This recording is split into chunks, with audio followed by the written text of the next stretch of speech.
지적을 뭐 빨리빨리 끝내고 또 우리 다른 책 해야 되는데, 지적을 하다 보니까 결국은 하나예요. 우리 오늘 뭐 장기병 씨 아까 못 온다고 연락 왔는데, 장기병 씨가 지적에 대해서 불만이 많은데 위선자다. 그러니까 이제 뭐 자기는 대안은 없고 뭐 그냥 비판만 한다, 이런 얘기를 많이 하죠. 근데 지적의 얘기 중에 아무것도 안 하는 게 차라리 낫다라고 말하는 것도 있어요. 그러니까 계속 파국을 지연시킨다는 거죠. 망할 땐 망해야 되는데 자꾸 미봉책으로 어떤 민주주의라는 이름으로, 자유주의라는 이름으로 그런 것들을 자꾸 파국을 지연시키면 안 된다. 그러니까 다소 좀 황당할 수는 있죠. 그러니까 우리가 살아가는 이 세상이 뭐 우리는 중간층 이상으로 그냥 그럭저럭 살아가지만 이 자체의 문제점을 보고 빨리 망할 건 빨리 망해야 되는데, 그렇게 되지 않음의 현실에 대해서 이제 지적하는 건 있는데요. 뭐 그 자신도 상당한 또 재력가, 책을 써서 재력가가 된 거니까 뭐 부정부패한 것은 아니까 탓할 일은 아니지만, 그러니까 그런 것들이 이제 이율배반적으로 욕을 먹죠 이제. 그러나 저는 지적을 좋아하는 이유가 왜 그렇게 자꾸 좋아할까? 뭐 페이스북이나 뭐 이런 데서 포스팅하면 난 지적 별로라는 사람들도 있고 뭐. 그런데 내가 왜 지적을 좋아할까? 그러니까 딱 한 가지가 생각났어요. 지적은 멋있는 척하는 거 같고 잘난 척하는 걸 싫어하더라고요.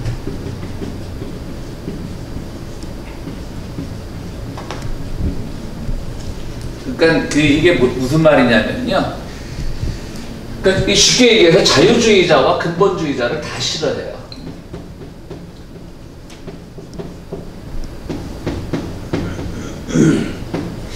그러니까 아주 꽉 막힌 사람이죠. 근본주의자는 뭐든지 아주 교조적으로 생각하는 게 근본주의자고요. 자유주의자는 그래, 인간이라는 건 자유로운 존재인데 누구나 사상의 자유가 있고, 그러니까 한국 사회에서는 이게 진보라는 이름으로 명명이 되죠. 진보라는 이름으로 명명이 됩니다. 그래서 근본주의자는 이제 뭐 보수라는 이름으로 명명이 되고요. 근데 실제로 지적의 의견에 따르면 이거는 진보가 아니라는 거죠. 그냥 진보연한다는 거죠. 그래서 저는 개인적으로 뭐 제 개인적인 겁니다. 개인적인 거. 뭐 한국에 이제 뭐 차기에 뭐 유시민 씨가 대통령 후보로 뭐 거론이 되니 본인은 부의정을 하고 있지만 저는 개인적으로 안 나온다고 봅니다. 그분은 장점은 자기의 한계를 잘 아는 아주 뛰어난 장점이 있죠. 근데 저는 그분이 나온다 그래도 참 그렇죠. 진보라는 이름으로 뭐 지지하기도 그렇고 지지하지 않기도 그런데, 제가 유시민 씨의 한계를 봤을 때는 그분은 아주 철저하게 자유주의자입니다. 그러니까 진보적 가치, 소위 말해서 조금 더 민중지향적인 가치들을 잘 실현을 못할 사람이죠. 굉장히 똑똑하죠. 그렇기 때문에 오히려 경쟁주의자입니다. 그러니까 니들이 그 사람이 보면 보수는 한심한 거예요. 이상한 논리를 맨날 개발하니까. 그러니까 니들이 그렇게 한심하게 노니까 맨날 진보한테 지는 거야. 이런 논리인데, 그런 것들이 좀 더 나가다 보면 결국은 뭐 자기의 진영이 아닌 사람에 대해서는 폄하하게 되고 무시하게 되고 그런 문제점들을 가져온다는 점에서는 저는 개인적인 의견입니다. 또 우리 또 유시민 좋아하세요? 개인적인 의견이라고 말씀드렸습니다. 김병식 안 와서 김병식 유시민 효과 무지 싫어요 그냥. 심지어 우리 우파인 거루 씨도 만약에 유시민이 대통령 후보 나오면 자기가 자원해서 소모할 정도로 굉장히 그게 이제 유시민의 한계죠. 하여튼 뭐 이거는 여담이고요. 그러니까 이 지적은 우리가 처해 있는 현실을 좀 더 냉철하게 보자는 겁니다. 자유주의자들의 말은, 여기는 대부분 자유주의적 성향을 가졌으니까 이런 뭐 주중에 나와서 저녁에 공부도 하고 진보적인 담론을 생산하는 책도 보고 하는 거지만, 이 자유주의자의 한계들도 굉장히 우리가 눈여겨볼 필요가 있다. 제대로 직시할 필요가 있다. 이런 것들을 지적을 하고 있더라고요. 지적이. 그러니까 이쪽 저쪽 욕 다 먹죠. 니는 얼마나 잘나서 그러는데. 그러니까 그래서 오늘 이 단원의 제목은 우리가 8장인데요. 8장인가 9장인가? 9장인데 이거는 관상의 논리편이라고.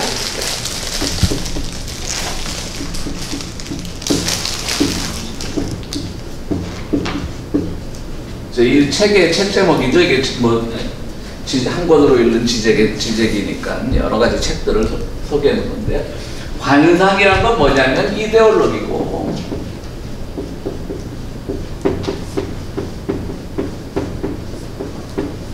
담론이고,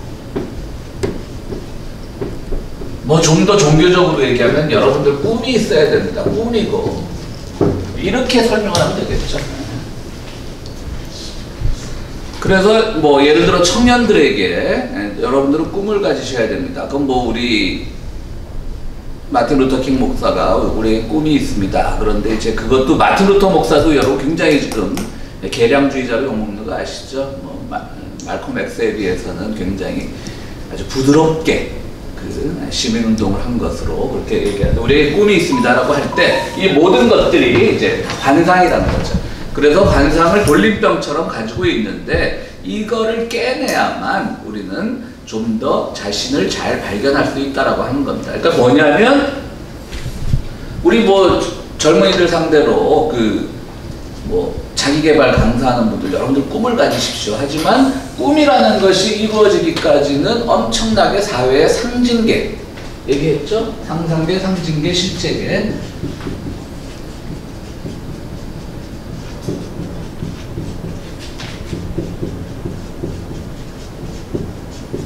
막 상징계 이데올로기가 완전히 극대화되는 거 아니죠? 뭐 가부장적인 이데올로기가 극대화되는 사회입니다.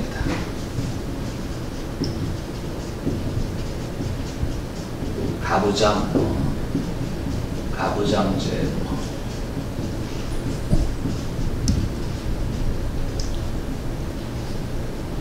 모성애 이런 것들 뭐 등등 몇 개 생각나는 것만 얘기했는데, 뭐 이런 거 등등이 다 이데올로기에서 굉장히 그 어머니의 사랑이 막 위대하다고 평가되고, 이런 모든 것들이 가지고 있는 허상을 보자는 거죠, 지적은. 예를 들어서 우리나라의 가부장제도, 뭐 가부장제도 우리나라만이 아니겠죠. 가부장제도를 보면 그 가부장제도에 꼭 나오는 게 뭡니까? 모성애죠, 모성애. 그러니까 아버지는 때로는 권위만 있고 집안을 다 버려놓고, 예를 들어서 뭐 옛날에 뭐 과거 시험을 준비를 한다 그러면 어머니가 정말 뭐 아이들 공부시키고, 뭐 아버지의 그 뭐 첩지를 다 눈 감아주고, 뭐 이런 것들이 실제로 한국 사회에서 모성애를 분석하는 사람들에 의하면 한국 모성애는 가부장제의 아류라는 거죠. 그 가부장제를 합리화하기 위해서 모성애 이데올로기를 개발했다는 거죠. 이건 뭐 일부 여성학자들이, 뭐 저는 동의를 하는데 그 주장에 대해서는. 그러니까 이렇게 우리가 알고 있었던 것, 어머니의 사랑이 얼마나 있고. 제가 조금 예. 드릴까요? 예. 가부장이라는 것은 어떤 도덕적이나 그 사회의 어떤 그 문화적으로 만들어진 거고요. 그렇죠. 사회에서. 모성은 그 본능 자체라고 생각하거든요. 그런데 어때 그것이 모성애가, 그러니까 이제 모성애가 발현되는 게 가부장제를 또 공고화할 수 있다는 거죠. 그러니까 아버지는 가정에 신경을 쓰지 않고, 어머니는 그 이제 자식을 무엇보다 돌보고 막 희생을 해서 돌보고 하는.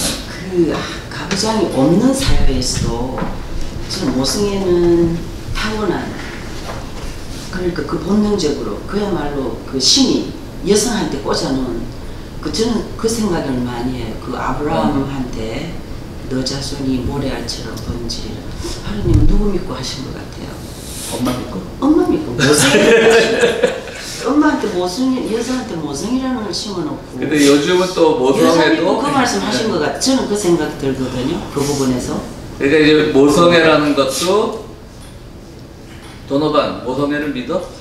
그런데 가부장이 아루라 그러면은 어려운 질문인데 도노반. 아루라 그러면은 이 모성 그 자체가, 그 신성이 뭔가 제도에 의해서 침범받는 느낌? 저는 그런 느낌이 개인적으로. 개인적으로 굉장히 은혜가 되는 아브라함이 아니라 사라를 믿고 그런 보이셨다는 건데.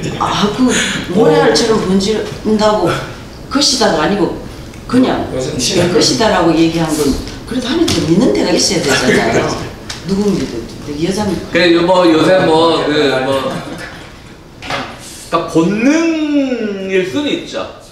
본능일 수는 있지. 근데 모성애가 많이 이데올로기화된 부분들이 있거든요. 그런데 저는 많은 엄마들을 보면서요. 그게 뭐 좋은 상황에서 보는 엄마도 있고 정말 고통 속에서 아이를 키우는 엄마들도 보통 분보다는 조금은 많이 보니까 보다 그렇죠. 보면 상담하죠. 그야말로 참 그 신이 그 모성이라는 걸 여자한테 심어놔가지고 이 상황에서도 저렇게 꽃피울 수 있구나. 저 그 생각 많이 하거든요.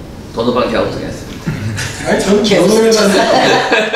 모성애라는 게 이제 그 동물적인 예. 본능이 본능 동물 그야말로 생명체 안에 요즘에 우리가 알고 있는 그런 모성애나 뭐 아이들, 애기들에 대한 저기 이데올로기화됐다고 보는 근대적인 사고거든요. 그렇죠.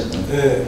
그러니까 꼭 비유로 하자면 한 20년 전에 한국에서 개는 그냥 개예요. 그냥 걷어차고 가끔씩 잡아먹을 수도 있고 말도 잘 되지만 이쁘지만 그렇지. 지금은 완전히 무슨 가족이다 뭐 그렇게 상전이잖아요. 되잖아요. 그런 식으로 된 것 같으니까 뭐 유럽에서는 최소 중세시대 때나 그런 데 보면은 특히 농경사회 같은 데서 그냥 일손이거든요. 그리고 애가 그렇지. 죽으면은 뭐 재수 없어. 그 정도까지는 아니겠지만 그런 게 있었던 것 같아요. 그러니까 이제 이 뭐 모성애를 이제 뭐 우리가 더 깊이 있는 토론으로 가자는 게 아니고 예를 들어서 지잭은 또 모성애에 대해서 또 다른 책에서 말했는지 안 말했는지 모르겠는데 예를 들어서 지잭이라고 하는 사람은 우리가 그냥 당연한 진리라고 믿고 있던 것을 한 번쯤 비틀어 보는 거죠. 왜? 그러면은 이게 이제 모성애 있고 없고는 일단 제쳐두고요. 모성애에 의해서 여성이 많이 뭘 찾아보려는데 못 찾았어요. 여성의 권위가 많이 약화된다는 거죠. 모성 때문에. 그렇죠. 모성이라는 것 때문에 그 여성, 남성, 인간 이걸 떠나서 그 모성 그 자체 때문에 뭔가 하는 게 있어. 그런데 그 이제 어떤 상황을 보고 내가 써놨던 글인데 못 찾겠어요. 근데 이제 뭐 굳이 이것도 모성이라고 말할 수 뭐 모르겠는데 어쨌든 그러면 엄마다움이라는 것 그냥 조금 더 범위를 넓혀서 예를 들어 저는 이 신경숙의 엄마를 부탁해와 그 영화 메디슨 카운티의 다리를 잘 비교를 하거든요. 엄마를 부탁해는 엄마가 잠시 외도로 할 뻔 하다가 그 자식들을 기억해서 이제 제자리로 돌아오는 그리고 그것이 나중에 치매가 돼가지고 나중에 얘기하면서 뭐 이런 얘기인데 메디슨 카운티의 다리 영화 보셨어요? 네. 메디슨 카운티의 다리는 사랑을 찾아 떠나잖아요. 떠나진 않았지. 가정으로 돌아오지. 예, 뭐 순간으로 그랬지만 그래도 미국에서 굉장히 이렇게 돌아온 게 아니라 돌아온이 아니라 가지 않은 여자로 생각하지. 뭐 갔다가 돌아온 이런 행동을 보는 건 아니고. 자기도 고민 많이 하죠 영화에서 예, 보면. 예. 그러니까 그런 정도. 그러니까 제가 말하는 모성이라고 말하는 것은 여성도 사랑할 권리가 있고 뭐 우리 말로 좀 천박하지만 바람날 권리가 있고 그것이 엄마의 이름으로 억눌려져서는 안 된다는 거지. 근데 뭐 요즘 젊은 분들은 남자 쪽에서 바람이 나서 문제가 생기는 술나무 여자 쪽에서는 거의 비슷하게 뭐 좀 더 또 다른 얘기지만 모르겠어요. 제가 미국의 주류 사회로 많이 안 들어가봐서 그런지 몰라도 한국 사회가 성담론이 너무 개방적인 것 같지 않아요? 그러니까 뭐 그렇게 뭐 그냥 뭐 방송에서 성적인 얘기도 많이 나오고 그런 것들은 좀 천박해져 있는 것이 아닌가. 뭐 저도 뭐 성에 대해서 관심도 많고 뭐 야한 영화 보면 좋고 하지만 그런 것들을 좀 생각해 보게 돼요. 한국이 너무 성담론이 좀 너무 막 나가 있는 것 같아요. 좀 그런 미국도 그런가? 미국도 제가 대학교 때 한국 가는 제일 먼저 느낀 게 이제 미국에서 그러니까 뭐 성격이 되게 개방적이다 그런 식이었는데 정반대였어요. 그러니까 한국이 더 훨씬 더. 한국에 요새 뭐 클럽 문화나 이런 거 보면 뭐 물론 여기도 그래요. 그렇지 여기도 그런 데가 분명히 있긴 있는데 좀 보편적이다는 그 요소가 한국이 좀 더 그런 것 같아요. 여기 아까 그 모성애는 이제 좀 본능적인 거라고 그러셨는데 부성애에 대해서는 어떻게 생각하시나요? 저는 부성도 뭐 못지않게 모성애 못지않게 굉장히 이렇게 있는데 그런데 부성은 이렇게 크게 오래 강하게 있지만 가끔 깜빡깜빡 잊어버리고 이제 조금 아니 왜냐하면 저희가 이제 가끔 네, 그걸 보잖아요. 그 이제 엄마 같으면 안 저럴 텐데 아빠라 저런가 이런 의구심이 들 만한 케이스를 가끔 볼 때는 있어. 그런데 제가 부성은 어느 정도인지 내가 부가 안 돼봐서 잘 모르겠는데 저도 모성에 대해서는 다른 엄마들이 갖는 모성과 그리고 내 스스로 정말 피를 토할 것 같은 어떤 그런 어떤 엄마로서의 겪어야 될 그런 거를 이렇게 느껴볼 때 이거는 우리가 만드는 게 아니라 해야 되는 게 아니라 이건 신으로부터 심어진 거구나 그런 생각을 나 자신도 했지만 다른 사람한테서도 그 모성을 제가 볼 수가 있었어요. 그래서 아까 모성에는 가부장적인 아류다 이렇게 말씀하시니까 모성이라는 게 내가 보고 있는 내가 느낀 거에 또 다른 면이 또 설명되구나 그 생각이 들어서 제가 질문을 드린 거예요.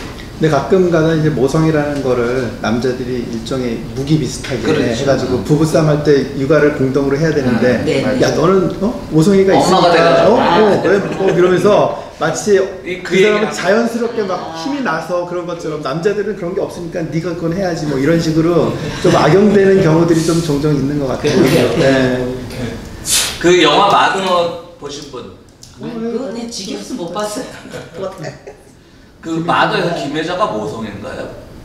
나는 그 처음에만 보고 정말 너무 모성이 아니라고 할 수는 없는데 좀 약간 집착이 강한 그러니까 모성이 왜곡된 형태지. 그런데 참 그 모성이라는 그 표현으로 왜곡된 행동 그런 그거는 또 못 말릴 정도로 그렇지. 그거는 어떻게 보면 그야말로 어떤 디소더가 있는 분 뭐 더 쉽게 말해서 집착한다든지 뭐 정말 놓아주지 못한다든지 막 그렇게 하는 거 그것도 정말 표현하기 어려울 만큼 힘들게 해요. 하여튼 근데 뭐 이건 좀 뭐 다른 얘기지만 개인차도 있는 것 같아요. 저는 개인적으로 우리 집사람 보면 안 되는데 가족이란 제도가 잘 안 맞는 사람이더라고요. 사실은 그 가족이라는 게 어떻게 보면 우리 아들들에 대해서 폭력적 집단일 수도 그렇죠. 있어요. 왜냐하면 가족이기 때문에 희생해야 되고 가족이기 때문에 해야 되고 가족이라서 불편해야 되고 그렇지. 얼마나 그게 많은지 몰라요. 그런데 그 가족이라는 게 처음부터 끝까지 꼭 모든 사람한테 행복을 주고 따뜻함을 주고 그건 가족이라는 테두리가 얼마나 이렇게 멍해를 씌워서 한 인간을 그냥 힘들게 하는 그것도 많이 있어요. 지금 목사님 표현을 아주 이렇게 멋있게 하셨는데 멋있는 거 싫어하죠. 안 멋있는 아니 그걸 그냥 좀 적나라하게 하자면 예를 들어서 내 여성인 입장에서 말하자면 폭력의 남편이 좀 폭력은 안 쓰죠. 아니 폭력적 남편이 있고 좀 능력이 없는 그 이제 엄마가 있고 아이들이 있을 때 그 가족이기 때문에 엄마가 아이도 못 버리고 가족이기 때문에 남편도 못 버리고 가족이라는 부르려면 가족이 며느리니까 해야 되고 뭐 치매 걸린 할머니 어머니 뭐 다 해야 되는 그런 엄마나 아빠를 볼 때 참 어떻게 보면 이 가족이라는 저 테두리 안에 한 인간을 한때 무지하게 폭력을 하는구나 그 생각 들 때 많이 있어요. 그 사람을 가족에서 딱 뽑아내어서 어느 단체에다 넣어놓으면 정말 아침 이슬 먹은 피어나는 꽃처럼 그렇게 있다가 집으로 들어가면 그야말로 그 환경 안에서 정말 아무것도 할 수 없는 그런 무력한 어떤 생명체가 되어버린다. 그래서 가족이라는 게 과연 누구한테나 다 그냥 그야말로 그 민인 그걸 다 갖는 건 아니다라고 저는 생각을 해요. 근데 가족이 잘 안 마셨는데 여태까지 유지할 수 있어도 힘이 무엇입니까? 우리 마누라 사모님의 희생. 우리 마누라 희생도 안 했어 싶더라. 나는 또 진짜로 그러니까 뭐 내가 아내기 때문에 뭐 넌 희생해야 돼 이런 건 없는데 진짜로 보시면 알 거야. 그러니까 귀찮을까봐 제 집에 안 들어가지. 그러니까 뭐 진짜 마누라를 위하는 거지. 이것도 집사람 익숙해졌고. 그러니까 뭐 그냥 더 이상 묻지 마시고. 그냥 뭐라 그럴까 그냥 이렇게 밖에서 뭐 사람들하고 친구들하고 술 한잔 먹는 게 뭐 한국 남자들 다 그렇겠지만 밖에서 어울리는 게 좋지만 그것이 때로는 뭐 그건 또 집사람 영향도 있겠죠. 집사람이 그런데 워낙 쿨하니까 예를 들어서 뭐 집사람 생일이다 뭐 결혼기념일이다 그러면 일부러 안 챙기진 않지만 일부러 챙기지도 않거든요. 그날 뭐 친구들하고 약속 있으면 그냥 뭐 나 오늘 뭐 술 한잔 해야 돼 뭐 들어가 뭐. 그래서 다음 세대는 이 가족이라는 것과 결혼이라는 게 과연 이렇게 계속 유지가 될 그렇게 생각해요. 그런데 이제 우리 아들이 둘인데 제가 아들이 둘인데 애들이 그 반면교사로 삼았는지 굉장히 가족적이려고 노력을 하더라고요. 그렇게 그래서 야 이것도 또 반면교사로서 기능을 해보는 우리 작은 아들 목사 되려고 그러면 더 이상하고 난 아버지 같은 목사는 안 되겠다 그러려고 그러는 건지. 하여튼 이 저기 말하는 거는 그 지적이 말하는 이 모든 것들이 다 관상인데 우리가 관상은 꿈이라고 생각하면 될 것 같아요. 지적이 말하는 관상 꿈. 그런데 우리가 꿈은 아름다운 거라는 것부터 그 돌림병으로부터 해결돼야 된다. 넌 무슨 꿈이 있어? 그럼 그나마 요즘은 뭐 연예계 뭐 건물주가 된다. 뭐 예전에 우리 어릴 때 다 대통령 권력지향적이었고 지금은 뭐 명예지향적이고 또 지금은 또 재물지향적이고 한 그런 꿈들이 과연 정말 그 사회에서 모든 이데올로기로부터 자유로운 꿈일 수는 없는 거잖아요. 그렇죠? 근데 그런데 이제 사람들은 다 그렇게 믿고 있다는 거죠. 그게 제일 강하게 보일 때 그걸 선정하는 것 같아요. 그렇죠.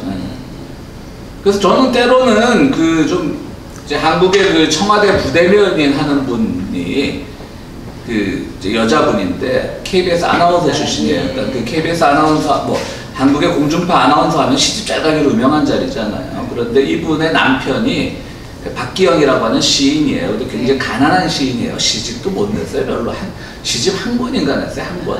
그럼 뭐 먹고 사는지 모르겠어. 근데 나는 시인과의 사랑이 좋아서 했다. 결혼을 했다. 라고 하는 것도 뭐 오늘날의 이데올로기와는 다르기 때문에 존경받을 수 있을지언정 저는 그것도 또 다른 이데올로기라고 봐요.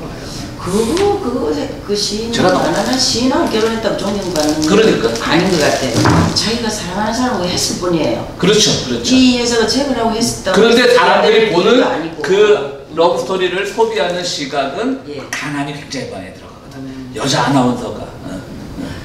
그러니까 지금 최고로 지상 최고로 지금은 최고가 건물주라고 하는 게 그 재물이잖아요. 그 재물에 아무런 상관없는 그야말로 시집하는 못 내는 시인한테 갔으니 뭔가 다른 더 큰 것보다 자기한테 그게 제일 크겠죠. 그렇죠. 그것도 또한 하나의 꿈이라고 하는 아름다움이라고 하는 이데올로기로 포장돼서 안 된다는 거죠. 저는. 생각해요. 그러니까 이제 그러면 누가 칭찬을 받아야 되느냐? 칭찬은요 오늘 하루 잘 사는 사람이 내가 나 칭찬하는 거 맞수는 최고라고 생각해요. 그러니까 그 지적이 말하는 건 그런 거예요. 우리가 통념적으로 알고 있는 모든 것들은 환상이야, 환상. 그 꿈이라는 좀 보다 더 긍정적인 개념도 안 쓰고 있죠. 환상에 그 환상으로부터 빨리 극복을 해야만 사실은 보다 깊은 진리도 발견이 되고 보다 더 많은 개혁도 일어날 수 있다, 혁명도 일어날 수 있다 이렇게 보는 겁니다. 그런데 목사님 계속 진리 발견해야 되고 혁명해야 돼요. 지적이 하지. 그냥 뭐 오늘 잘 살고. 근데 그것도 이데올로기일 수 있어요. 예. 또 나는 잘 살지 우리가. 그런데 그게 참 변하는 것 같아요. 내가 1년 전, 10년 전 내가 최고로 이렇게. 근데 이제 오늘 내가 잘 사는 것에 대한 죄책감은 있는데 그것도 사실은 위선일 수 있지. 그래서 뭘 할 건데. 그러니까 저는 최소한 제가 가지는 죄책감이 이런 뭐 공부를 한다거나 이런 걸로서 뭐가 진리인가를 탐구해 가는 그런 과정인 것 같아요. 내가 잘 사는 것에 대한 죄책감, 뭐 거리에 앉은 사람들에 대한 동정심 이런 것들을 가지고 아파하자니 거기에는 또 내가 할 수 있는 것들이 아무것도 없거든요. 그 끊임없이 그러니까 고민하면서 갈등하는 그런 것이 필요한 것 같아요.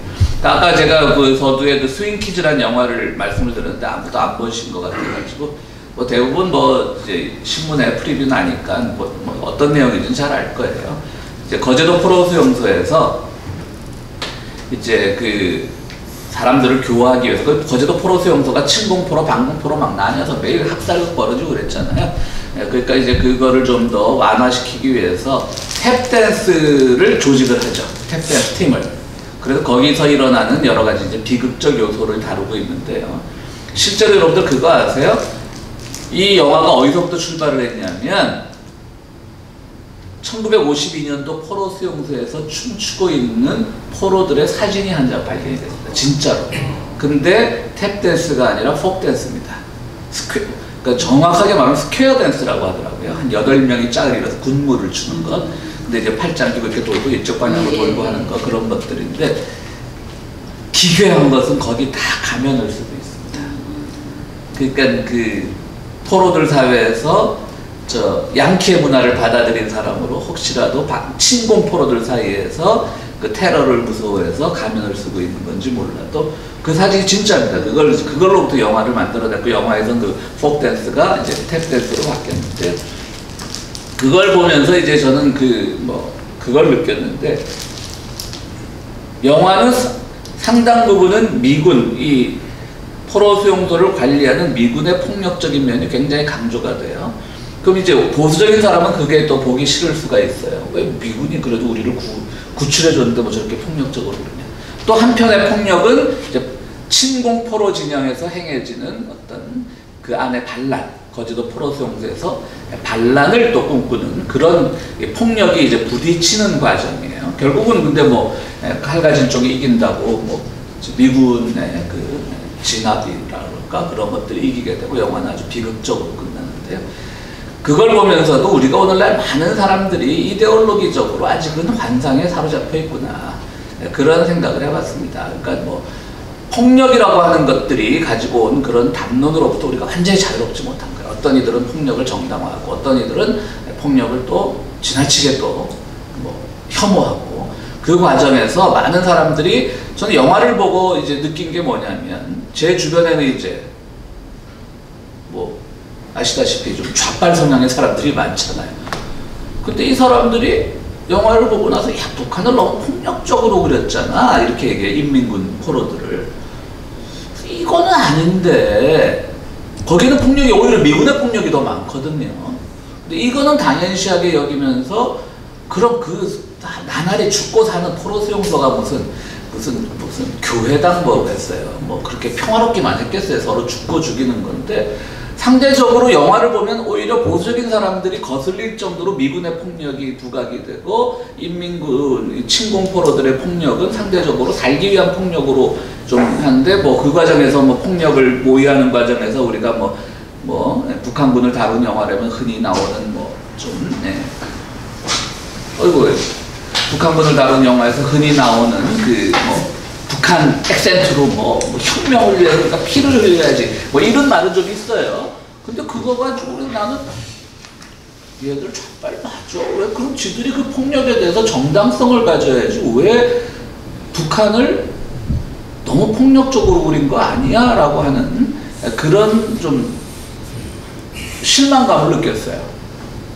그러니까 무슨 말인고 하면 우리가 현실은 현실대로 봐야 되는 거예요. 폭력이 있을 때는 둘 다 폭력이 있는 거예요. 그리고 그 폭력이 어느 정도 정당화된다고 하면 그 폭력에 대해서 자기가 신뢰를 줘야 되는 거예요. 그런데 그렇지 않고 그냥 사회에서 만들어진 그러니까 자기들은 굉장히 친북한을 이해하려고 하지만 실제로는 북한에 대해서 만들어진 그 이데올로기에 코획되고 있는 거죠. 오히려 통일운동을 한다는 사람들이 아유 이렇게 말주변이 줄어들었는지 이해하셨어요? 예. 예. 아이고 수고하시 오랜만입니다. 그러니까 이제 이 지적이 말하고 있는 거는요, 반상이라고 하는 돌림병에서 말하고 있는 것은 그 모든 것을 극복을 해야 된다고 하는 것이죠. 그래서 우리가 이 사회에서 우리가 꿈이라고 알고 있는 것들도 사실은 상징계에 의해서 조작된 것이고, 그리고 뭐 꿈이 있으면 뭐 다 아름다운 삶이다라고 하는 것도 조작된 것이고 하는 그런 것을 이제 가지라고 하는 겁니다. 그런 가르침을 가지라고 하는 것이고요. 그래서 꿈은 반상은 다 우리 안에 있었던 그 사전, 그러니까 지난 시간에 말했던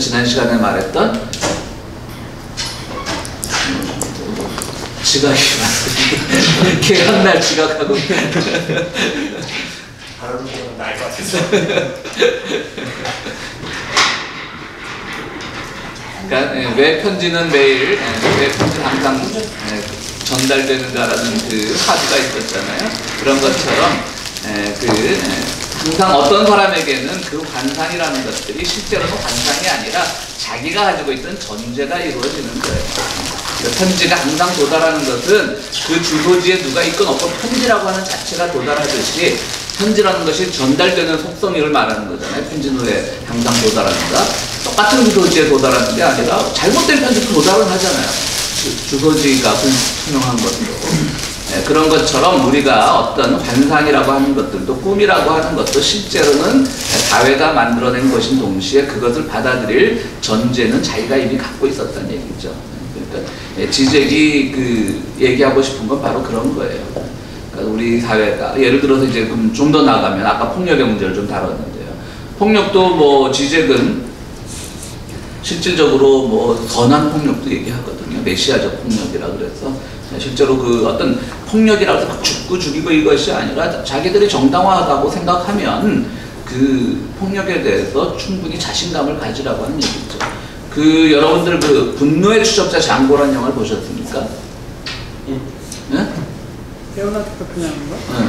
디카프리오 나오는 거? 그 영화 보면 진짜 폭력적이죠, 그거. 설명도 없이 죽여요, 그냥 나쁜 놈이면. 근데 죽는 놈들은 다 나쁜 놈들이에요, 어쨌든. 근데 그 영화를 보면서 아유 폭력이 너무 미화돼라고 ጭጭ 차는 사람은 없죠. 그냥 노예 상인들을 다 죽이는 거니까 설명도 없이 그냥. 우리 한국 영화는 죽일 때 막 설명하잖아요. 너는 왜 죽어야 되고 왜 죽어야 되고 그러다가 역공당하잖아요. 막 공격하고. 그냥 보셨죠 영화 그거? 그냥 막 죽여버려. 그냥 왜 죽는지도 모르고 죽었을 거야 어떤 사람도. 근데 분명히 뭐 억울한 죽음은 없고 이제 노예 상인들인데 노예 상인들 막 죽이는 건데, 그럴 때는 우리가 폭력을 정당화할 수도 있는 거죠. 그러니까 뭐 여기서 폭력의 문제가 아니에요. 그러니까 지금 폭력을 뭐 또 따라 그 법에 따라 처리해야지. 근데 법이라는 것 자체가 폭력이거든요, 사실은. 법이라는 게 사회의 기득권들이 만들어놓은 폭력이거든요. 그러니까 그런 것들. 그 다음에 오늘날 그 폭력도 한번 폭력은 나쁘다라고 하는 것도 또 다른 환상이라는 거죠. 지적에 말하면. 그러니까 모든 폭력을 다 옹호한다는 것이 아니라. 그 다음 또 하나 뭐 민주주의, 대의민주주의는 선인가? 그럼 대안은 없잖아요. 그러나 대의민주주의가 선이 아닐 수 있거든요. 그러니까 지금 지적은요, 그러니까 욕먹어 싸요. 계속 문제 제기만 하는 거야, 그냥. 너 뭐 할 건데? 그러면 철학자의 몫은 이 사회가 정상이 아니라는 걸 지적해 주는데 다 그렇게 딱 피해가죠, 이제. 근데 계속 근데 우리가 아까 말했듯이 그 지적을 제가 좋아하는 이유가 그렇게 하면서 그래도 우리가 뭐 이 민주주의 질서를 위해서 통해서 이걸 피를 흘려서 대의민주주의를 쟁취했고 이것 말고는 현재 대안이 없고 막 말하고 뭐 신문에 칼럼 쓰는 뭐 명망가들 보면 멋있는 척 하잖아요. 맞는 말이지만 실제로 하나도 안 통하는 말이잖아요. 그렇죠? 그런 것들을, 그런 위선을 이제 잘 못 봐내는 거죠. 그래서 저는 한국에서 지금 몇 번 얘기했지만 지적식으로 글을 제일 잘 쓰는 사람은 장정일입니다. 얼마 전에도 또 장정일이 또 지적, 좀 지적 표절한 거 다, 표절은 아니지만 지적을, 이제 지적의 영향을 받은 건 잘 글에 나타나는데 지적이라고는 안 쓰더라고요. 근데 하여튼 그 여러분들 뭐 지금 한국일보에 고정 칼럼을 쓰고 있습니다. 그러니까 미주 한국일보가 아니라 한국 한국일보니까 미국에 전달되는 한국일보에는 뭐 칼럼이 빠질 수도 있을 거예요. 편집의 과정에 따라서. 근데 한국 한국일보를 검색해 보면 장정일 한국일보라고 치면 아주 근접하게 지재계 사상에 아주 많이 나가는 것, 근접해 있다는 것을 볼 수가 있습니다. 지난 시간에 한번 얘기했지만 장정일은 자신이 여호와의 증인 출신인데 물론 역설적으로 얘기를 했지만 여호와의 증인이 병역 안 가는 것으로 감옥을 가야 된다고 말을 하는 사람이에요. 그러니까 역설적으로 들으세요. 저도 뭐 양심적 병역 거부를 찬성하는 사람이지만 뭐 찬성이라기보다는 그냥 가기 싫은 사람 안 보내면 되죠. 그걸 왜 억지로 보낼라 그래? 라는 쪽이지만 저 군대 갔다 왔습니다. 그래도 제가 제일 길게 했습니다. 군대에서. 선생님 세대 빼놓고는 제가 제일 길게 했었거든요. 근데 이제 장정일이 왜 그런 식으로 말을 하냐면 여호와의 증인들은 믿음이 독실한 걸로 버티는 사람들인데 감옥을 가지 않음으로 인해서 그들의 믿음도 흔들릴 수가 있다는 거죠. 외부가 없으면 내부도 없다라고 하는 것이죠. 그렇기 때문에 장정일은 물론 역설적으로 얘기했지만 교도소 가서 때리지 말고 총 안 잡는다고 막 구타하지 말고 그것만 보장된다면 얘들한테는 군대 가는 게 지들의 믿음의 감옥 가는 게 믿음의 순수성을 위해서는 더 좋다 이렇게 말을 하는 사람이에요. 그러니까 그 말의 함의는 바로 지적 같은 거죠. 어떻게 보면 외부에 의해서 우리가 내 자신이 규정될 수밖에 없고 또 그것으로 인해서 우리가 듣기 좋은 담론만 생산하는 것이 반드시 능사는 아니라고 하는 겁니다. 그런 점에서는 지적이 굉장히 좀 좋고요. 저는 그래서 가끔 제가 이제 올해 이제 페이스북을 좀 자제를 하려고 이제 한번 그냥 열받으면 그냥 막 토로를 해가지고 그냥 분노 조절 장애가 돼가지고 근데 제가 제일 분노하는 지점이 뭐냐면 이율배반적인 사람들 그리고 그 삶을 아는데 그 자기의 본질적인 삶은 싹 숨기고 멋있는 척하는 사람들 그냥 좀 저도 병이에요, 그죠? 그걸 지적 안 해주면 막 잠이 안 와, 그냥. 그래서 싸움 딱 같은데 올해는 좀 그래 자제를 하려고 그러는데. 혹시 네. 잘났지 않았는데도 멋있다라고 생각되는 한국 사람 있으세요? 굉장히 어려운 문제예요. 누구 있을까요? 아니, 그 사람 자체가 멋있더라. 멋있는 척 그렇지 않았나? 네? 장정일? 장정일. 그 자체가 그냥 그대로. 장정일도 꽤 독설가죠. 근데 사실 더 나쁜 경우는 그 이율배반이라고 한다는 얘기는 겉으로 어떤 예의를 상식적으로 지키는 건데 그 예의조차 없으면은 진짜 살기 힘들 수도 있거든요. 그렇죠. 근데 저는 이제 그 뭐냐면 논리가 뭐 이율배반 그럼 조용히 있으면 되잖아. 사실은 조용히 있다는 것도 어떤 사실 포지션을 정한 거니까 그것도 사실은 그래서 저는 잘난 척 한 번만 할게요. 저는 굉장히 독설가고 남 무시하기로 치면 둘째가라면 더러운 사람이지만 저는 잘난 척입니다. 이거는 안 믿으셔도 좋은데 저는 원칙이 있습니다. 제가 누구를 무시하거나 독설을 퍼붓거나 저보다 재정 경제적으로 어렵거나 학문적으로 무슨 못 배운 사람이거나 못 배웠다는 표현도 좀 모순이 있지만 저는 그런 분에 대해서는 굉장히 연민이 있습니다. 제가 주로 싸움을 거는 사람들은 다 객관적인 지위로 저보다 좋은 센 사람들입니다. 그거 하나는 믿어주십시오. 아무리 독설가라도. 그 남자분들 그런 사람 많던데. 네? 그런 사람 꽤 있던데요. 어디에서? 제 주변에도. 좀 젊어서 좀. 근데 객관적으로 생각해서. 은근히 많이 가졌거나, 은근히 좋은 학교를 나왔거나, 은근히 뭐 잘났거나 좀 이렇게. 귀가 더 크거나 이런 사람들 좀 이렇게 하지. 근데 그 사람들 중에서도 또 그런 분들 많아요. 자기보다 못하면 쟤는 왜 저러고 살아 그런 사람들 많아요. 그 관상의 돌림병이란 거 아시겠죠? 그 돌림병의 전염병으로부터 이제 극복을 해야 되는 겁니다. 오늘 토론이 되니까 좋네. 응? 내가 한 3주 빠져가지고 밀려놓은 말 다 하시네. 잠시 쉬었다 하겠습니다. 뭐 우리 철학 공부하면서 계속 얘기했던 게 주체, 객체.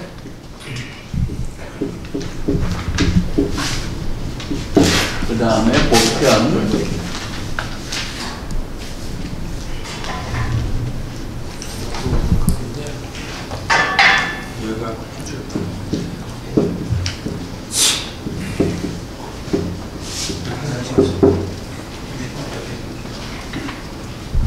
그러니까 철학사에서 보면 그 중세까지는, 그러니까 뭐 이제 이런 거 얘기할 때 늘 하는 얘기지만 일단 아시아권은 빼는 거예요. 현재 철학사라는 게 결국 서구 중심으로 이루어졌기 때문에 아시아에서는. 그래서 지금 그 아시아 철학, 뭐 중국 철학 같은 것들을 세계 철학 모델에서 이 보편과 객체, 뭐 주체 이런 문제로 재해석할 수 있는가 연구는 충분히 되고 있는데 이거 자체가 뭐 미국 서구 사회가 만들어낸 담론이다 보니까 잘 맞지 않는 것들도 있고요. 어쨌든 그 주체라고 하는 것은 나하고 인식 주체가 되겠죠. 이거는 뭐 대상이어도 되고 뭐 진리여도 되고 뭐 이거는 또 주체는 아무래도 개별자니까 나 개인이니까 그리고 보편성은 진리의 근원 이렇게 되는 거죠. 그러니까 쉽게 얘기해서 그 플라톤이 이제 보편을 제일 먼저 발견을 했죠. 이데아라고 하는 보편을 제일 먼저 발견을 했고요. 그러나 그거는 이데아에 의해서 이데아를 인식하는 주체가 누구냐에 대해서까지는 발견하지 못했습니다. 인간이라고 하는 것이 과연 주체 능력이 있는가에 대해서 연구를 미처 못했던 것이죠. 구약 성경에 보면 이제 뭐 교회 다니시는 분들은 아시겠죠. 욥기라고 하는 책이 있습니다.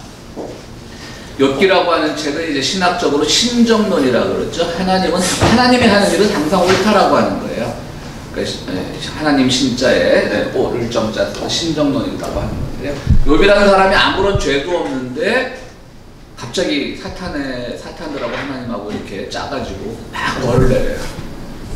그래갖고 욥이 그 모든 것들을 이제 다 이겨내고 결국은 이제 하나님한테 다시 축복을 받는 그런 책인데요. 이제 반기독교적인 그러니까 기독교 내에서는 욥을 마치 무슨 고진감래 또는 뭡니까 전화위복 그런 거의 상징적인 인물로 보고 반기독교 진영에서 야 그런 하나님이 어딨냐 그런 하나님이 아무런 죄 없는 사람을 왜 징벌을 내리고 그런 하나님이 어딨냐라고 하는데 이건 다 틀렸습니다.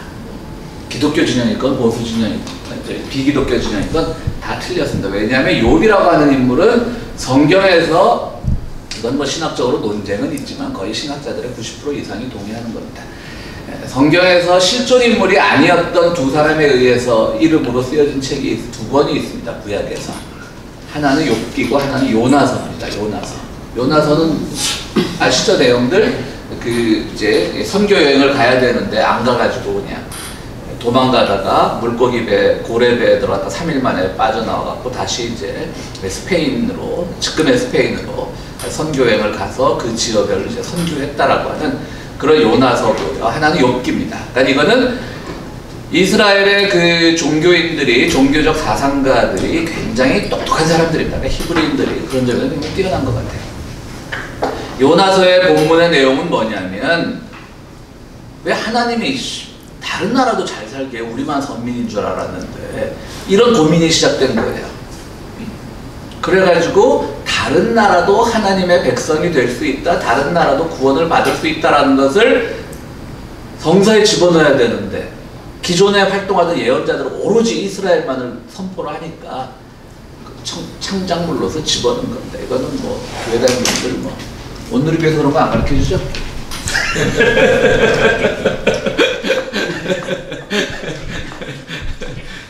이거는 뭐 거의 신학적으로 물론 보수적인 교회에서는 이것이 받아들여지기 힘들지만 거의 정설이나 다름없습니다.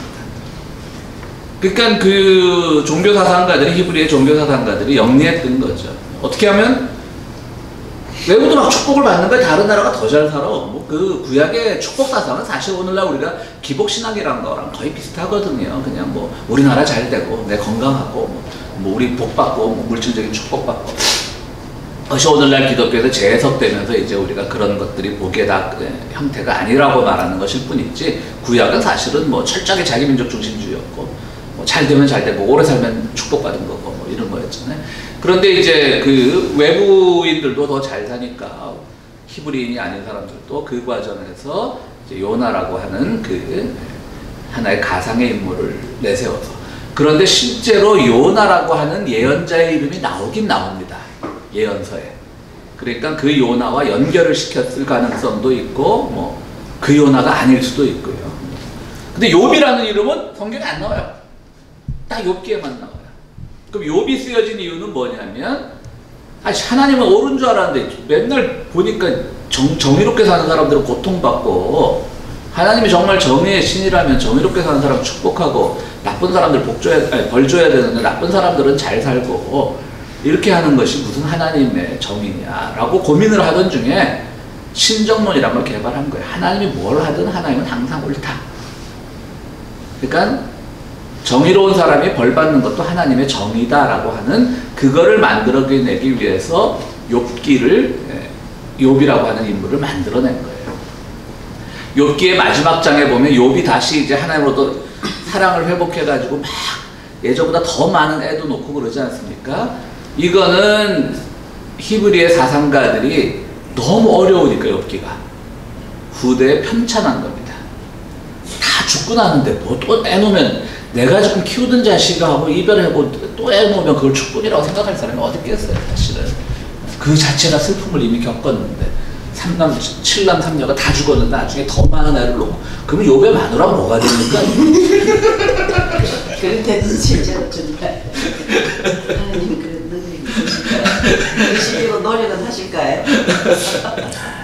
그래서 그건 뭐 후대의 편찬이라고 보는 것이 그러니까 그 욥의 사정이죠. 사정. 뱀다리죠. 뱀다리. 안 넣어도 되는 거예요. 근데 안 넣기에는 욥을 이해하기가 너무 어려운 거예요. 너무 정의로운 사람이 평생 고통을 받았으니까. 그래서 나중에 축복받았다라고 하는 건데 왜 이 얘기를 하냐면 그 시기가 아까 사람들의 머리는 다 비슷한 것 같아요. 비슷하게 발전한 그 시기가 플라톤이 물론 구약의 그 성서 편찬자들과 플라톤하고 연결고리가 있었다는 그런 뭐 근거는 없지만 플라톤이 이데아론을 발견할 그 즈음이에요. 욥기가 쓰여진 게.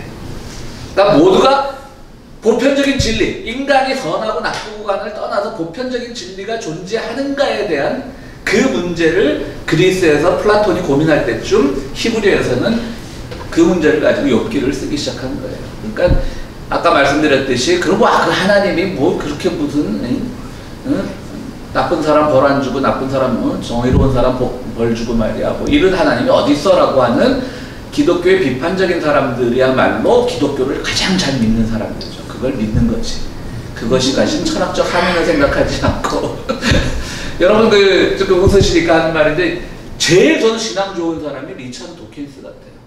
도킨스 아시죠? 막 만들어진 신 쓰고 왜 그 사람은 기독교에 대해서 그냥 무슨 한이 맺혀서 비판하는지 모르고 근데 그 사람이 비판하는 거 보면요 기독교에서도 안 믿는 것들 많아요. 상징적인 걸로 해석하고 은유적인 걸로 해석하는 걸 가지고 그대로 누가 어떻게 사람의 나이가 몇백 살을 사느냐 이런 거 갖고 시비 걸고 그래요. 이야 정말 도킨스야말로 가장 독실한 신앙인이구나. 저걸 그대로 믿고 있는 사람이 있다니. 그러니까 이 욥을 비판할 때 욥은 사상가적으로 플라톤과 거의 비슷한 시기예요. 개인의 선악에 관계없이 개인의 인식 능력에 관계없이 항상 진리는 보편적인 구조를 가진다라고 하는 것이죠. 그래서 이제 이런 것들이 쭉 이제 세월이 쭉 흐르면서 플라톤 철학과 기독교가 만나가지고 이제 뭐 중세까지 기독교 중심의 신학, 기독교 중심의 인간학이 발견이 됐죠. 그때 인식 주체라는 건 없는 거죠. 신이 그냥 하려는 대로 하는 거지. 섭리적 존재인 거죠. 수동적 존재인 거죠. 그러다가 우리가 잘 아는 이제 데카르트에 와서 나는 생각한다, 고로 존재한다는 게 나옵니다.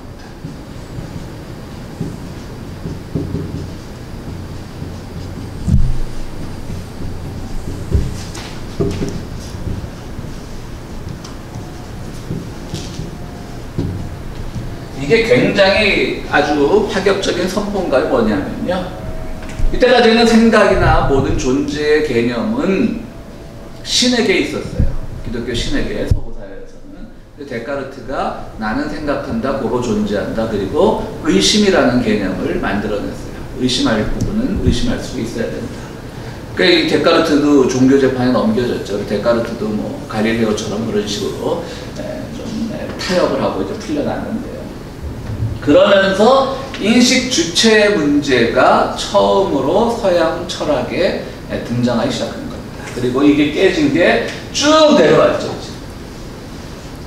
그리고 이거는 보편적인 진리, 대상으로서의 진리에 대해서 보편성은 데카르트 자체는 진리는 보편적이라고 말을 했지만 인식 주체에 달라서 인식 주체에 따라 달라질 수 있음을 얘기한 거죠.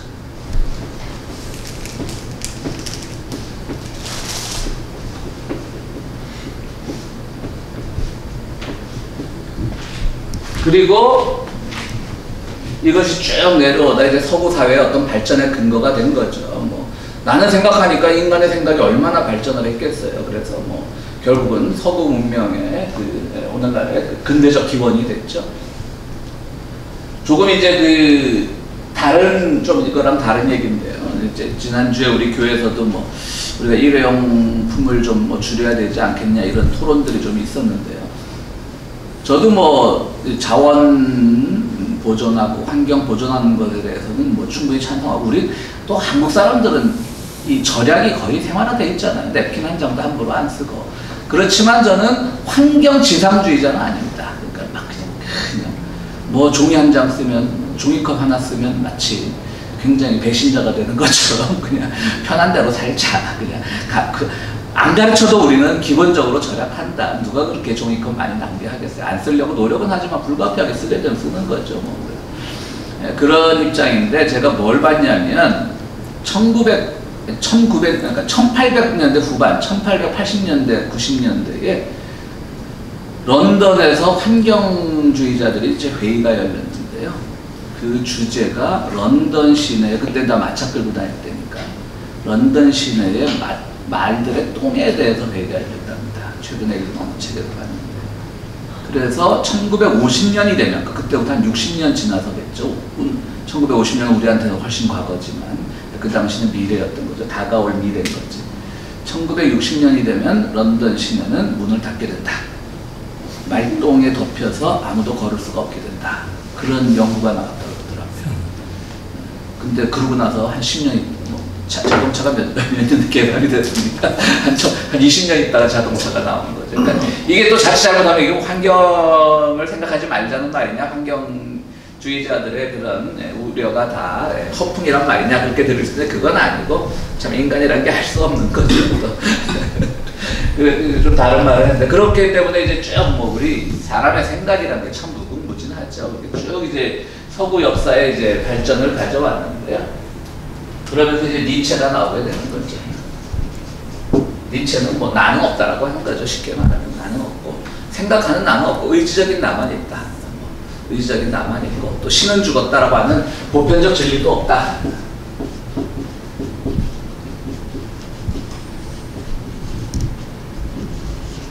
좀 잊어먹기 전에 말하자면 뭐 지적이 한 말 몇 번 제가 반복했죠.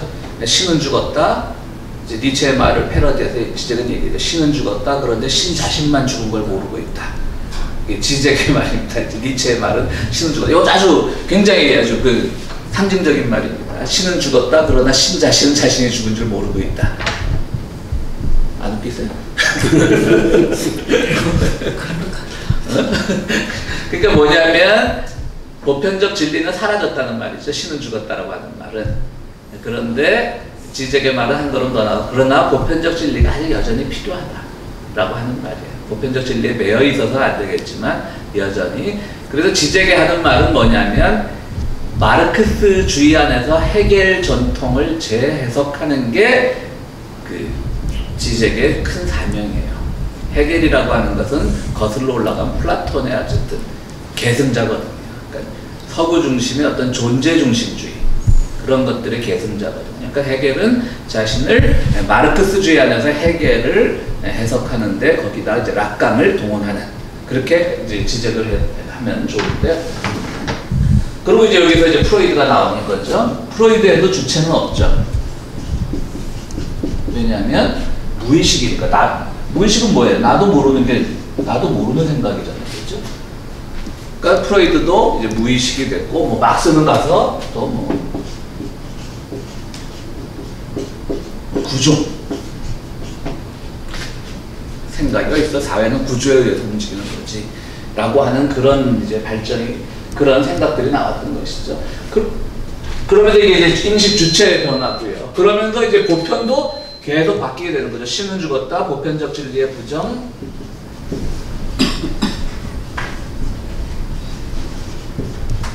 아예 진리의 부정,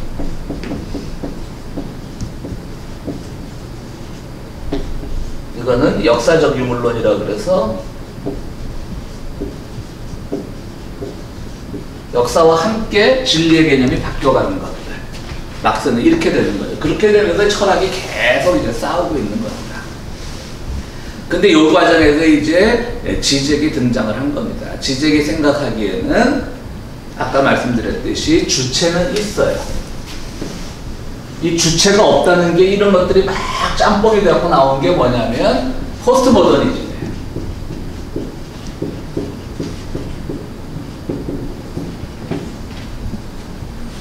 포스트 모더니즘은 뭐 그냥 뭐 참을 수 없는 존재의 가벼움, 뭐 포스트 모더니즘의 뭐 대표적인 소설이잖아요. 체코 밀란 쿤테란가요? 그 사람이 쓴 영화화도 됐었고요.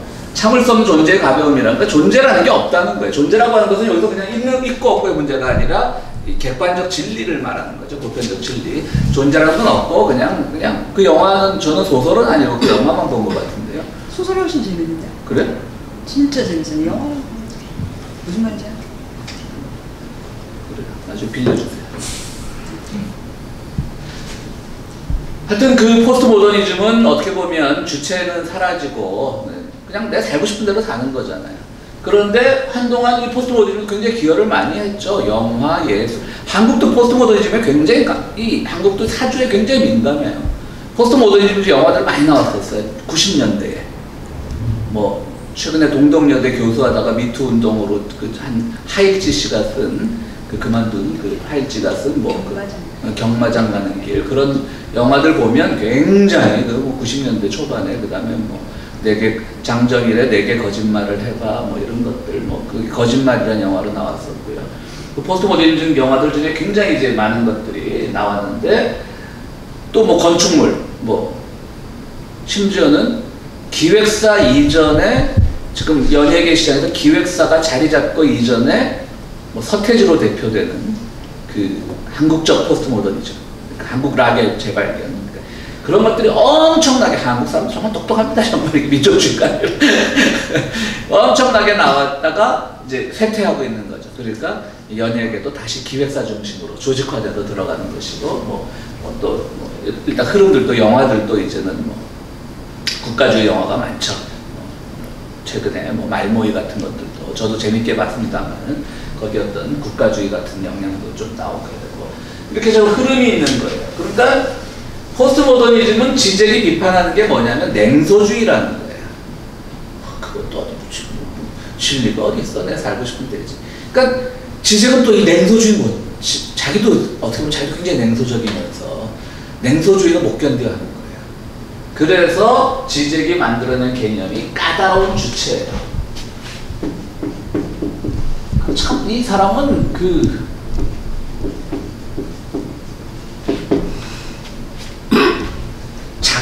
작문에 있어서는, 장면에 있어서는 굉장히 천재인 것 같아요. 까다로운 주체. 그러니까 인식 주체는 발견을 해야 돼요. 데카르트적으로 돌아가야 돼요. 그런데 데카르트적으로 인식 주체가 확실한 주체는 아닌 거고, 거기에는 허점이 많아요. 빈 공간이 많은 주체예요. 빈 공간이 많은 주체고, 허점이 많은 주체고, 부정성이, 재규적 부정성이라고 해겔의 말을 빌리는데요. 이런 것처럼 설명할 수 없는 그런 그 부정성이 많다라고 하는 거죠. 그러니까 그 주체는 빈틈이 많다는 거예요. 근데 주체를 부정하진 않아요. 주체를 부정하면 뭐가 돼요? 포스트 모더니즘이 되는 거예요. 그러니까 이게 뭐냐? 몰라요. 그러니까 뭘 말하고 싶은 거냐? 주체는 있어야 돼. 그런데 내 자신의 인식 주체가 완벽하진 않아. 이거를 말하고 싶은 거예요. 지제가. 그러니까 참 그 뭐 지제를 싫어하는 사람들은 계속 말이 돌고 도니까 이렇게 뭔 의미가 있냐라고 말할지도 모르겠지만 저는 굉장히 그래서 지제를 굉장히 좋아하는 것 같아요. 이제 이거 마지막으로 뭐 이 재규적 부정성을 말하면 해겔의 정반합이 있잖아요. 또 이게 또 정반합이 되고 이게 정이 돼서 뭐 이 반이 되고 또 이렇게 쭉쭉쭉 올라가서 뭐 절대 정신으로 올라가고 이게 있잖아요. 그러면 정과 반은 완전히 대상적인 것이 아니라 그러니까 이제 그 지젤의 해석입니다. 그러니까 정, 반 이게 아니라 반은 재귀. 우리 뭐 중학교 때 영어 배울 때 재귀 대명사, 자기 자신에게로 돌아오는 재귀 대명사처럼 재귀적 부정성이라는 거예요. 이게 반이 실제로 존재하는 반이 아니라는 거예요. 어떤 정명제가 있으면 반명제가 존재하는 게 아니라 정의 허점을 보자는 거예요. 그게 해겔의 변증법의 본질이라고 하는 거예요. 그러니까 그 안에서 일어나는 거예요. 정대 반이 아니라 정 안에서 일어나는 반. 그걸 위해서 이제 뭐 해겔을 쫙 분석을 하죠. 뭐 그냥 주장이 아니라 또 그건 이제 우리가 어려워서 뭐 할 필요 없는 거고 그 말을 하고 싶은 거죠. 쭉 분석을 하고 뭐 이렇게 하고 해서 그 재규적 부정성으로 쭉 가서 까다로운 주체다. 주체는 함부로 말할 수 있는 게 아니다. 이렇게 말하고 있는 겁니다. 그러니까 이거는 뭐 어떻게 보면 뭐 다시 소크라테스적으로 올라가서 네 자신을 알아라. 뭐 이런 의미일 수도 있겠죠. 그러니까 어떻게 보면 그 더 거슬러 올라가면 이제 플라톤보다 더 먼저 올라가는 거죠. 그러나 소크라테스는 개인의 인식의 문제만 강조를 했죠. 너 자신을 알아라. 근데 플라톤에 와서 제자 플라톤에 와서 객관적 진리, 이데아라고 하는 객관적 진리를 발견했는데 이거는 굳이 말하자면 너 자신을 알아라. 너도 빈틈이 많은 사람이다. 네가 인식하는 주체가 항상 대상화돼서 진리가 되는 것은 아니다. 이 말을 하고 있는 거예요. 이해하셨어요? 근데 저기 그 니체가 아니라 그 지제는 그럼 주체와 타자를 봤었을 때 주체가 타자로 인해서 주체가 규정이 되니까요. 그렇죠. 정을 타자를 놓은 거죠. 저기 지제가. 그러니까 타자가 자기한테 영향을 미치니까. 그러니까 정의 자리에다가 타자를 집어넣은 거죠. 꼭 그렇진 않죠. 그러니까 재규적 부정성을 돕는 도구지.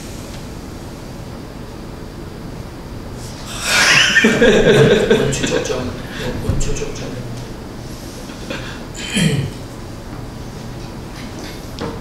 뭐 타자를 넣는다고 봐도 되고 뭐 어쨌든 그러나 완전 주체는 부정하지 않으니까 지제는. 네. 그러니까 까다로운 주체를 부정하지 않기 위해서는 사실 타자를 인정을 해야 그렇죠. 네. 그런데 그 타자의 역할은 사실 주체 자리지 타자의 자리가 아니니까. 그렇죠. 그러니까 비어 있는 쪽이 주체니까 주체가 반의 자리로 가 있는. 주체가 뭐 재규적 부정성을 그렇게 이해할 수도 있겠네. 중요하진 않은 것 같아요. 중요하지 않아요. 이해하셨죠? 그러니까 정반이 바뀌는 거지. 그 유태희 씨 질문은. 그러니까 중요한 거는 이 정 안에서 모든 게 다 해결된다고 보는 거예요. 그러니까 뭐 제가 여러 번 말씀드렸지만 그 오늘 집에 가시면서 유튜브에서 찾아가지고 김국환의 타타타를 한번 들어보십시오. 김국환의 타타타라고 오래된 노래 있습니다. 네가 나를 모르는데 내가 너를 알겠느냐. 그런데 내가 나를 모르는데 네가 나를 알겠느냐라고 하는 건데 지적의 얘기는 내가 나를 모르는데 너는 나를 알고 있다. 약간 그거예요. 그거. 그러니까 타자는 나를 알고 있다는 거지. 그 김국환의 노래를 살짝 비틀어 보면 좀 지적이 좀 이해가 될 줄로 압니다. 여기 뭐 까다로운 주체는 이런 거예요. 그래서 그래서 오늘 부제를 보면 정치적인 여기 제가 줄을 쳐놨는데 줄 쳐놓은 것만 하고 갈게요. 그래서 오늘날 이 보편과 이런 문제들이, 진리의 문제들이, 존재의 문제들이 굉장히 이제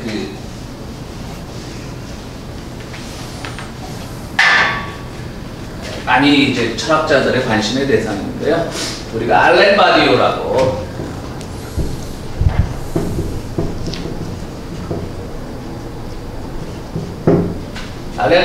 또 이제 알제리 출신의 프랑스 철학자가 있습니다. 이 사람은 진리를 존재와 사건으로 구분을 합니다. 그래서 존재는 어떤 구조적 속에서의 존재, 그리고 사건은 우발적으로 다가오는 내 안에서 일어난 사건, 그것이 두 개가 함께 모여서 진리를 구성한다고 봐요. 그러니까 이 말은 그러니까 쉽게 얘기해서 알렌 바디우가 여러분들 그 책 사도 바울 하실 때 있었나요? 네, 그때 있었죠. 네. 그 우리 평화서당의 전신인 뉴스 엔조이 아카데미로 사도 바울 한번 했었는데, 그러고 이제 좀 그게 흐지부지 되는데 그 모임이 그 알렌 바디우의 그 사도 바울이라고 그 아주 얇은 소책자가 있습니다. 그걸 꼭 한 번씩 읽어보시죠. 태희 씨 읽었죠? 아니, 저 그때. 아니, 그러니까 책 안 사보셨어요, 그 뒤로? 네. 사보세요. 그러니까 이 기독교인도 아닌 사람들이 참 오늘날 서양 철학에서 이제 그 사도 바울의 그 정신을 찾아내려고 애쓰는 사람인데, 사도 바울에게 있어서 존재는 그냥 뭐 하나님이죠, 그냥, 그죠? 근데 사도 바울이 위대한 것은 그 다메섹으로 가는 데서 하나의 사건을 자기의 진리 사건으로 삼았다는 거죠. 자기의 그 회심의 사건을 진리 사건으로 삼아서 그것에 대해서 그 자기의 앞으로의 진리를 구성해 나갔다고 하는 거죠. 그래서 뭐 정말 저는 이 알렌 바디우 뭐 변명 같지만 알렌 바디우의 그 사도 바울이라고 하는 소책자를 보면 그 뭐 신학책도 아니지만 그거 하나로는 알렌 바디우의 사상이 모두 다 해결이 되는 것 같은 그런 느낌이 있습니다. 책 갖고 계시죠, 아직? 하여튼 그런 얘기가 여기 나오고요. 그래서 존재가 어떻게 뭐 까다로운 주체와 연결되는지 이 얘기 나오고, 그 다음에 저거는 제가 책을 뭐 그대로 읽어드릴게요. 까다로운 주체에서 지적이 기울인 핵심적 노력은 바디우는 다루지 못했던 물음들의 주체성에 대한 그의 변증법적 접근이 어떻게 새로운 빛을 던지는지 보여주는 것이다. 지적에게 진리는 투쟁을 통해 일어나며 오로지 비참한 타자의 위치를 통해서만 드러난다. 아까 그거네요. 그러니까 그 태희 씨가 질문한 거. 우리 자신을 비참한 타자의 위치에 놓기만 한다면 진리가 우리를 통해 일어날 것이라고 주장했다. 지적은 주체성 자체가 어떻게 거기서 한 인간이 인간 경험의 극단적인 한계인 죽음 충동에 마주치고 철저한 주체의 궁핍을 겪으며 배설적 자녀로 축소됨으로써 대가를 치른, 여기 쭉쭉쭉 어려운 말입니다. 그러니까 뭐 무슨 말인지 아시겠죠? 굉장히 무능한 자신이에요. 아우슈비츠에 있는 유대인처럼. 그러다 거기서 그 주체의 궁핍, 까다로운 주체를 겪으면서 실제로 자기 인식의 한계를 인정하면서 인식 주체로 거듭나는 것. 자기 인식의 한계를 인식하면서 인식 주체로 거듭나는 것. 그래서 비참한 타자의 위치에 한번 서보는 것. 그것이 오늘날 많은 분들이 이제 그 주체에 대해서 고민하고 있는 겁니다. 그래서 조르주 아감벤 같은 사람은 바로 그걸 호모사케르, 우리 조르주 아감벤 책도 오래전에 한번 했습니다.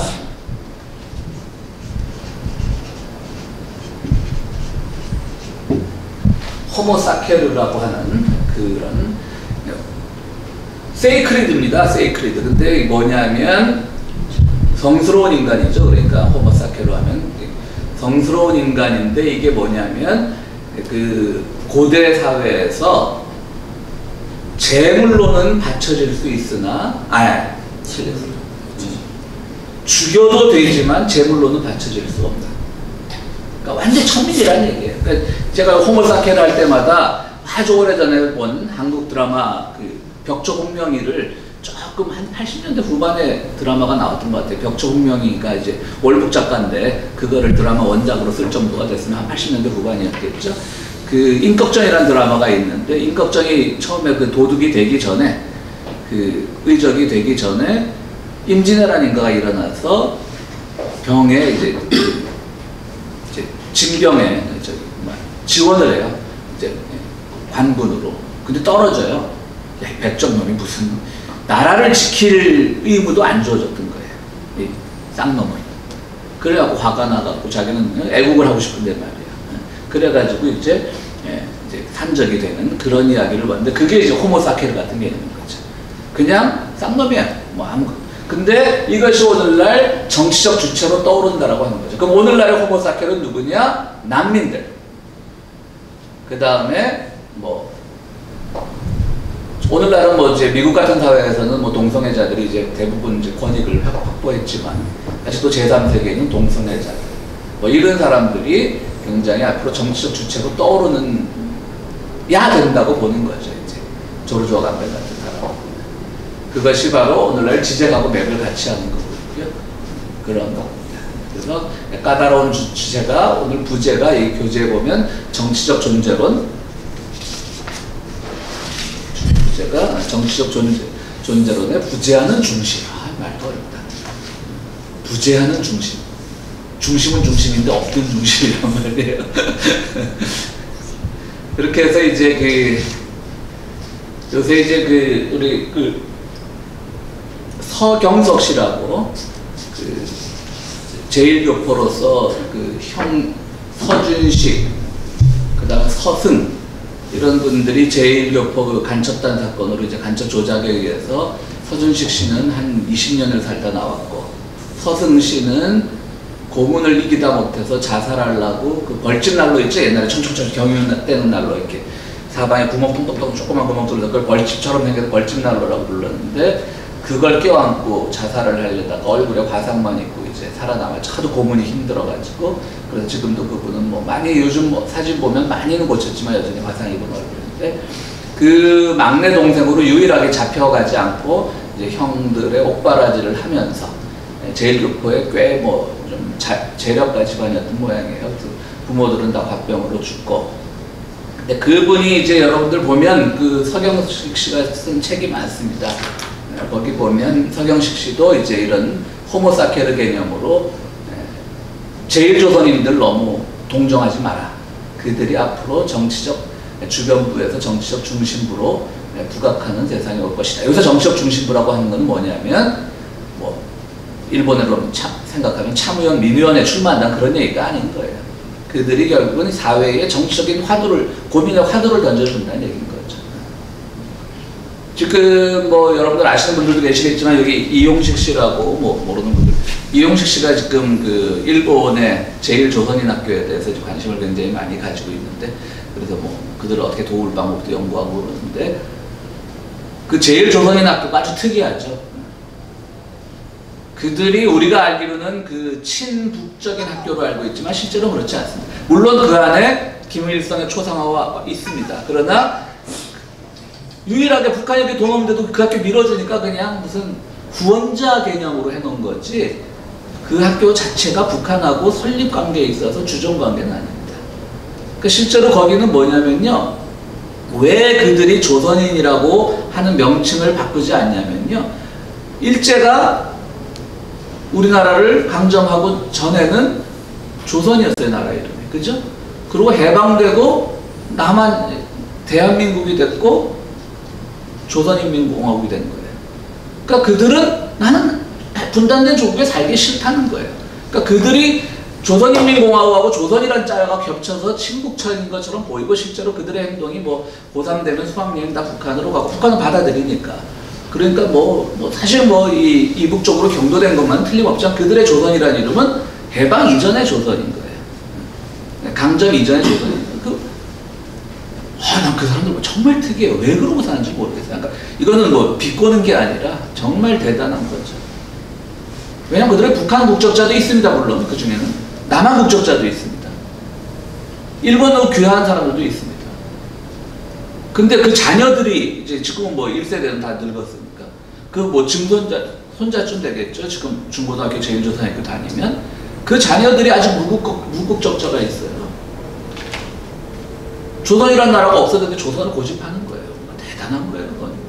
우리 이데올로기를 떠나서 예전에 정말 한번 그런 질문을 한번 참 하고 웃었는데 존경하면서도 왜 그러고 살지 그 양반들은 그런 얘기를 했는데 그 서경식 씨도 이제 그런 호모사케르 개념이 까다로운 주체로서 정치적 중심부에서 부재하는 중심 안 보이지만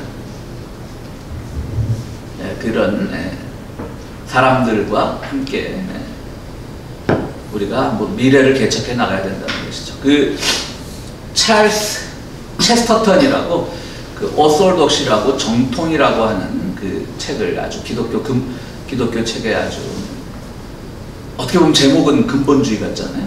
근데 전혀 그렇지 않은 책을 쓴 사람인데 그 사람이 원래 소설가였습니다. 그 소설의 제목은 잘 생각나지 않는데 소설의 제목이 무슨 부인인데 어쨌든 거기 보면 그 어떤 집에서 사건이 일어나서 이제 그 귀족 부인에게 이제 형사가 찾아와서 보바리 부인 아니야? 응? 보바리 부인 아닌 거야? 보바리 부인 아니야? 그거는 저 사르트르 만들어가 쓴 거 아니야? 응? 차텔레이 부인은 더더욱 아니고.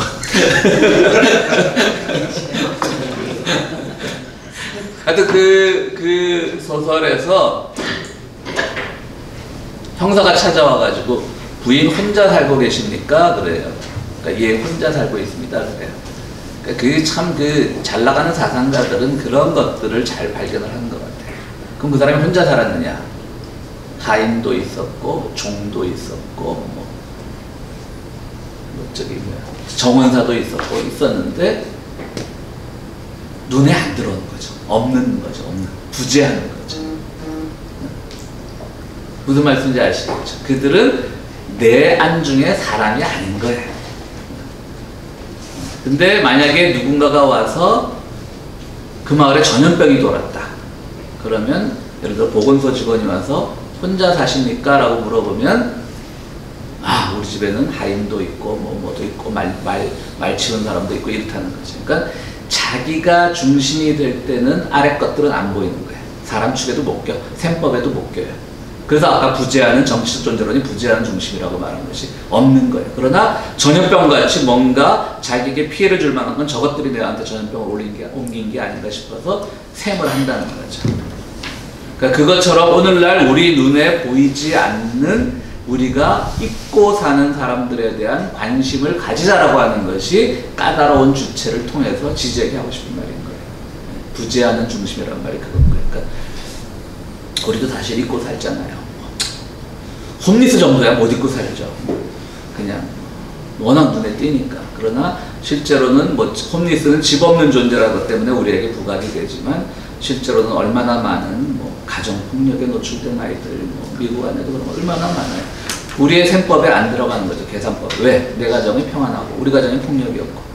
그러니까 그들에 대한 우리가 셈하지 않은 셈이 되어야 되는 사람들을 생각하자는 거죠. 그러니까 지적은 그거예요. 그러니까 그 지적한테 그럼 너 뭐 했는데? 라고 물으면 안 돼요. 그냥 그것만 가르쳐 우리한테 일깨워 주는 거예요. 그냥 오늘 뭐 여기까지 하겠습니다.